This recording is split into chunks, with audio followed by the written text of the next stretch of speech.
Fresh পরিস্থিতি জানাতে যুক্ত হচ্ছেন সহকর্মী রাব্বি হোসেন। রাব্বি, গতকাল নিউ মার্কেট থানার মামলায় গ্রেফতার সাবেক আইনমন্ত্রী ও সাবেক উপদেষ্টাকে আদালতে কখন আনা হবে, আর এবার এক আইনজীবী তার নিজের গুম হওয়ার মামলার কথা শোনা যাচ্ছে। আসামি কে কে রয়েছেন, কি তথ্য রয়েছে জানাবেন?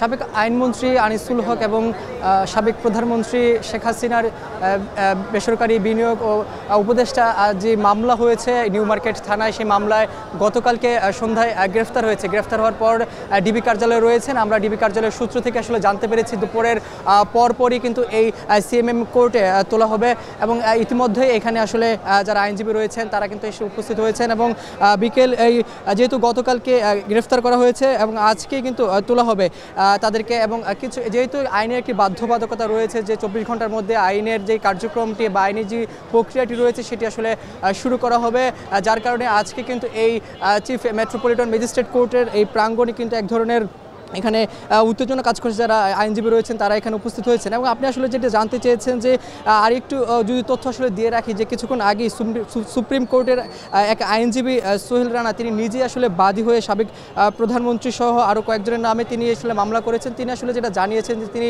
দীর্ঘ 6 মাস ঘুম ছিলেন এবং সেই ঘুম হওয়ার কারণে তিনি উত্তরা পশ্চিম থানায় একটি মামলা দায়ের করেছে। সেই মামলার যে আসামি করা হয়েছে তারা হচ্ছেন সাবেক প্রধানমন্ত্রী শেখ হাসিনা, সাবেক স্বরাষ্ট্রমন্ত্রী আসাদুজ্জামান খান কামাল এবং সাবেক আইনমন্ত্রী আনিসুল হক, সাবেক ইন্সপেক্টর জেনারেল পুলিশের KM শহীদুল হক। এছাড়া রয়েছে র্যাবের মহাপরিচালক বেনজির আহমেদ সহ যে র্যাবের 20 থেকে 25 জনের নামে অজ্ঞাতনামা মামলায় তারা আসলে তিনি মামলা করেছেন এবং তিনি আসলে বাদী হয়েছেন। আইনজীবী সেই খবরটি আমাদেরকে আসলে দিয়েছেন এবং তিনি আসলে কিছুক্ষণ পরে আমাদেরকে আরও বিস্তারিত জানাবেন যে তিনি এখন এই মুহূর্তে আদালতে এসেছেন।